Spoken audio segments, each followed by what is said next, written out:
ஒரே அனல் அடிக்குது. ஒண்ணு நம்ம ஊர்ல மழை அடிக்குது, இல்லைன்னா அனல் அடிக்குதுங்க. இருங்க ஒரு நிமிஷம் கலட்டிடலாம். இன்னைக்கு நம்ம எதை பத்தி பார்க்க போறோம்னா, வாழ்க்கையில எல்லாமே நமக்கு வேணுமானது எல்லாத்தையும் சேர்க்கிறப்போ வாழ்க்கை கத்துக் கொடுக்காது. ஆனா நம்ம கிட்ட இருந்து எல்லாத்தையும் கலட்டுறப்போ, அதை தான் சும்மா ஒரு பட்டனை கலட்டி காமிச்சேன் உங்களுக்கு. என்ன கலட்டுறப்போவா? இதுக்குதான் நான் இந்த மாதிரி டாபிக் எல்லாம் பேசுறதே இல்லை. என்ன ஏன் கடவுளை இந்த மாதிரி டாபிக் எல்லாம் பேச வைக்கிறேன்னு கேட்பேன். ஆனா எனக்குள் இருக்கும் அந்த ஞானம், விஸ்டம் சொல்லும், நீ கூட பேசலன்னா இதெல்லாம் இனி யாரு பேசுவாங்க இங்கன்னு. உங்களுக்குள்ளயும் அந்த விஸ்டம் இருக்கணுமே. பேசுதா உங்ககிட்ட? ப்ரோ, விஸ்டம் எப்படி வரும்? இப்படி கதவை தட்டி வரும். கேட்கறத பாரு. சரி, நீ கேட்கறதே பெரிய விஷயம். உன்கிட்ட எதுக்கு வம்பு? சொல்றேன் கேளு. சொல்லுங்க சொல்லுங்க சொல்லுங்க.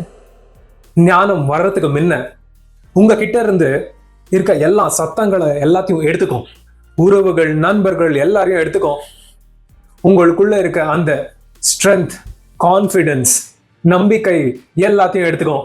கம்ஃபர்ட், உங்களுக்கு இருக்க சின்ன சின்ன சுகங்கள்ல இருந்து, சந்தோஷங்கள்ல இருந்து, ஆறுதல் வரைக்கும் எல்லாத்தையும் எடுத்துக்கும்.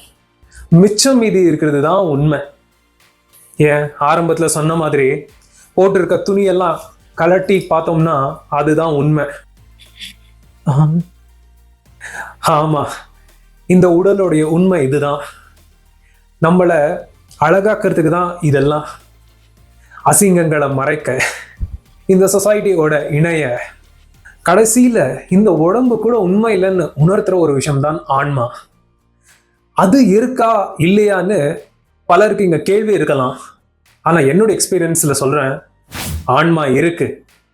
ஏன் நீங்க கூட கோஸ்ட் வீடியோஸ்ல எல்லாம் பார்த்துருப்பீங்க. அப்போ இருக்குல்ல ப்ரோ? அப்போ நீங்க பேய் பார்த்துருக்கீங்களா ப்ரோ? சொல்லுங்க, பார்த்துருக்கீங்களா? அது ஒரு பெரிய கதை, நான் அப்கமிங் வீடியோஸ்ல சொல்றேன். இப்போ நீங்க சேனலுக்கு இன்னும் சப்ஸ்கிரைப் பண்ணலன்னா பண்ணிடுங்க. அப்போதான் நான் போடுற வீடியோஸ் உங்களுக்கு வந்து சேரும். அதுதானே? அட, இது நல்லா இருக்கே. எத்தனை தலைவர்களை பார்த்துருக்கோம். முன்னெல்லாம் கதை சொல்லி ஏமாத்துவாங்க, இப்பெல்லாம் கனவுகளை சொல்லி ஏமாத்துறாங்க. முன்னெல்லாம் ரோட்டு போட்டு கொடுக்குறோம், உங்க கனவுகளை போய் அச்சீவ் பண்ணுங்கன்னு சொல்லுவாங்க. இப்போ ரோடு என்ன, காரே கொடுக்குறோம், நீங்க போய் உங்க கனவுகளை அச்சீவ் பண்ணுங்கன்றாங்க. எப்படியெல்லாம் நம்ம கனவுகள்ல விளையாடுறாங்க பாருங்க. அதுதான் ஜென்சி கிட். உங்களுக்கு புரிஞ்சா போதும்பா. சரி, வாங்க வீடியோக்குள்ள போகலாம். என்னது, இப்போதான் வீடியோக்குள்ள போறோமா? முடிச்சிருப்பீங்கன்னு பார்த்தனே. நான் ஆரம்பிக்கிறதுக்கு முன்னா நீங்க ரெடியா இருக்கணும் இல்லையா?